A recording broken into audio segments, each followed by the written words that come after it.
So for the sake of not wanting to draw this out too long, I'm gonna only hit the highlights that I like. Like, I enjoyed majority of the Grammys. I only want to touch on the highlights so that I keep this video nice and sweet. So let's get into the opening. I thought the opening was amazing. Kendrick deserved every award that he came out for tonight.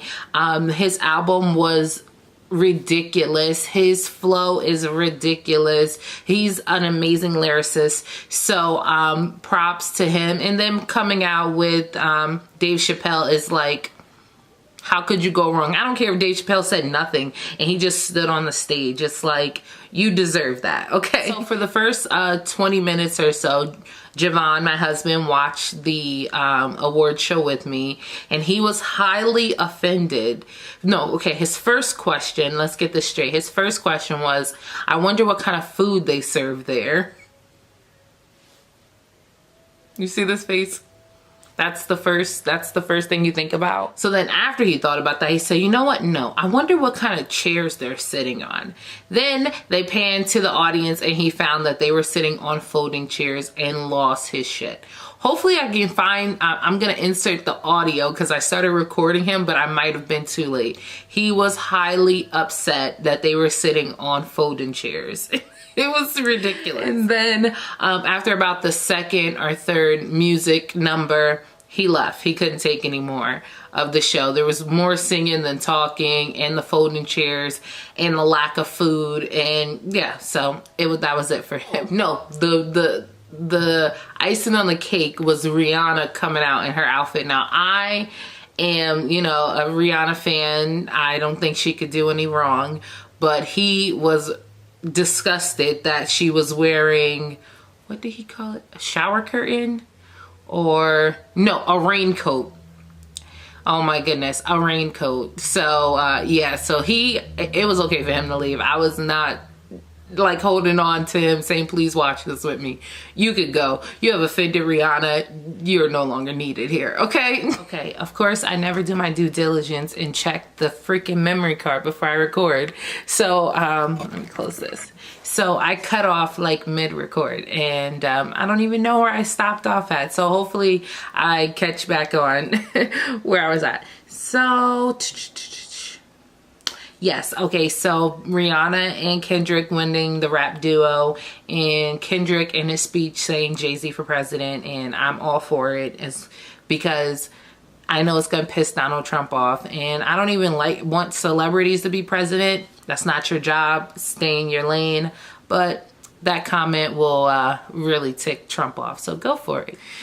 Next is the new artist. Now, SZA is not a new artist. She's been around for a while. And like many people, I did not know that.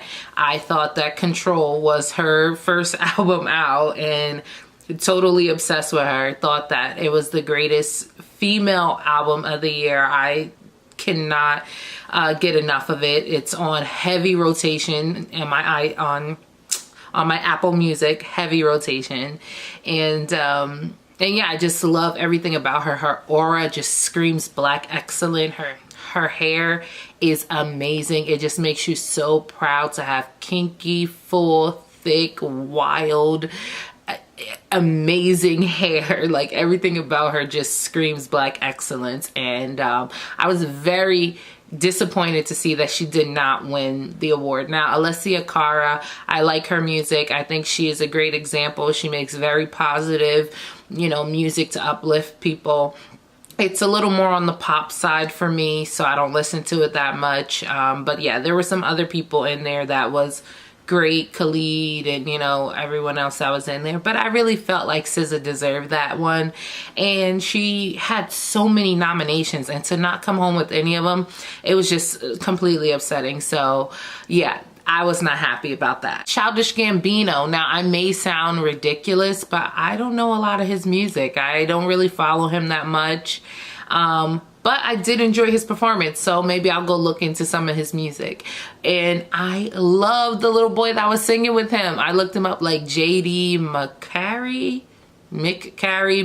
something like that. But oh my God, that little boy has pipes. He was hitting all the notes. So he is someone to look out for. So yeah, I really enjoyed his performance. And he did like this little number while he was up there, and it was like, I saw on Twitter, and it was you know, when old folks be like, oh, what you know about that music right there, huh? He did that number right there. So I was really impressed, you know. Pink. Now, everybody was like rooting, raving about, oh, what is Pink gonna do? She's gonna come from the sky. She's gonna twirl in water.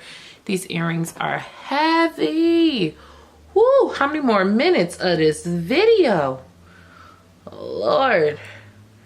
These is photo shoot earrings only. She took all the glitz and glam out of the video. Jeans, white tee, hair normal, makeup bare, like natural beauty. Focus on what I'm saying, because the message behind my words is far more powerful.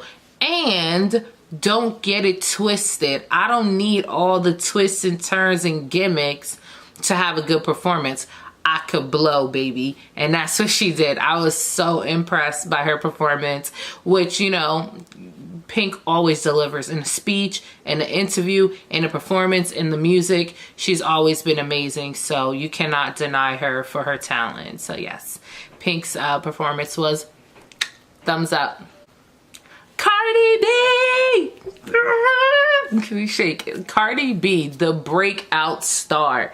Like, who would have thought? Who thought? Because I am a Love and Hip Hop, you know, fan. I watch everyone, New York, LA, Atlanta, and now Miami. I love Love and Hip Hop. It is me living my alter ego. You know, I get to live vicariously through them, all the ratchetness, because my daily life is so much calmer than that. So I love watching Love and Hip Hop. And Cardi B, from the first time she hit the scene, it was amazing, explosive, and she had so much personality on Love and Hip Hop. And I never heard of her as a rapper on the show. Her first couple of songs, I wasn't too impressed. They were nice. The one ran down on that bitch twice, you know, from the clip on Love and Hip Hop. You know me, I be whatever. If you beef with me, we gonna be forever. But yeah, so, you know, I thought it was amusing and everything like that, but I definitely didn't take her as a artist. I didn't really think that she was serious. Everybody goes on there and talks about they're in the studio and they never come out with anything, but they're always in the studio. So when she came out with her first mixtape, I thought, okay, this might be something. You know, the second mixtape, I'm like, all right, okay, Cardi.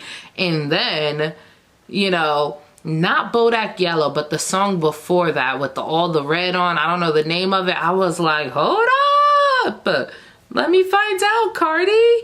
And then Bodak Yellow came out and I was like, okay, Cardi is killing them. And so I'm very, you know, very excited to watch her growth and to see her staying true to herself and yeah, just being a, you know, amazing energy out here in the world. So and watch the come up. You go from, you know, one of the lowest positions people think, you know, the worst of you, to being, you know, the America's sweetheart. And, you know, it's just amazing. So I love her and Bruno Mars song, because who doesn't love Bruno Mars? So I really enjoyed the performance and the breakdown. And then she came with the verse from Bartier Cardi. And yeah, so I love that performance. And it has such, Fat Joe says it best, a modern nostalgia. You know, it's modern, you know, with the lyrics and like the some of the tempo and everything, but it just brings you back home because they tied in so much of the root of R&B and hip hop, which is just like feel good music. So yeah, I love it. Next after that, I would say Kesha's performance was mind blowing. Her voice is not like dynamic like a, you know, Britney Spears or Pink, or not Britney, oh my goodness, like a Beyonce or Pink, or, you know, some of the people, Mariah Carey and stuff like that. Her voice is not the typical like voice that you hear.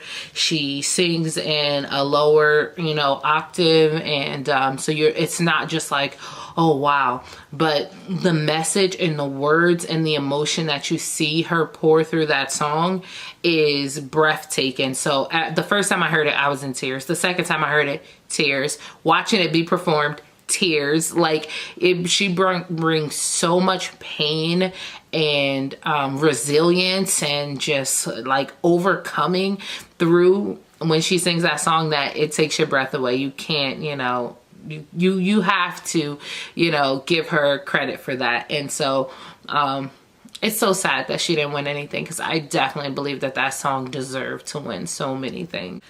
Okay, another performance that I really enjoyed was Logic, Alessia Cara, and Khalid. That again, I feel like all the performances that I loved were like so powerful. It had such a strong message behind it, and being someone who has struggled, you know, with depression and anxiety and all these different kind of feelings, it is just so wonderful to see people using their voice, their platform to help people get, you know, the help that they need and not be afraid of it. You know, sometimes you feel like you're all alone, and then, you know, having someone that is so successful in life say, listen, I get it, I felt like that, let me help you, or go get help, is amazing. So their performance was so great. And you know what he said at the end, Logic, what he said at the end was like amazing. And I think that's like my only word, you know, for the things that I did like, is I felt like they were like so powerful, you know. And then the things I didn't like were just like, bleh. So it was like, I guess, a good balance, because it was like some things that are just amazing. And I think that was one of the performances that was just beyond amazing. Okay, and the final thing is, obviously, album of the year went to Bruno Mars, which I expected and predicted. I kind of knew that it was going to go to Bruno Mars, even though there were some amazing albums that were out this year.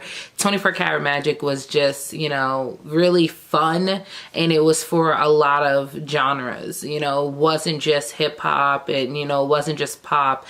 You know, everyone could relate to it and have a good time listening to it, cleaning, at the club, in your car, with your kids. It was just a, you know, album for everyone. So I kind of thought that, you know, Bruno Mars was going to win that one, even though I really respected Jay-Z's album, and I, you know, love the message and everything behind Kendrick's album. But I thought Bruno was going to win, especially if you watch the awards and you see that he won everything that he went up against, you know, pretty much. So, yeah, you could just assume that 24 Karat Magic was gonna, you know, take the big award of the night. And that was the end of it. And just so you know, this is literally what I look like, minus the lipstick. This is how I was sitting down watching the Grammys, and I was like, listen, you cannot do the video about the Grammys looking like this. Get up and put some clothes on and put some lipstick on and make yourself look appealing, okay? Get it together. You cannot make this video looking like this. So yes, now I'm back in my attire. Well, I'll go edit this and get this out for you guys. Thanks for watching.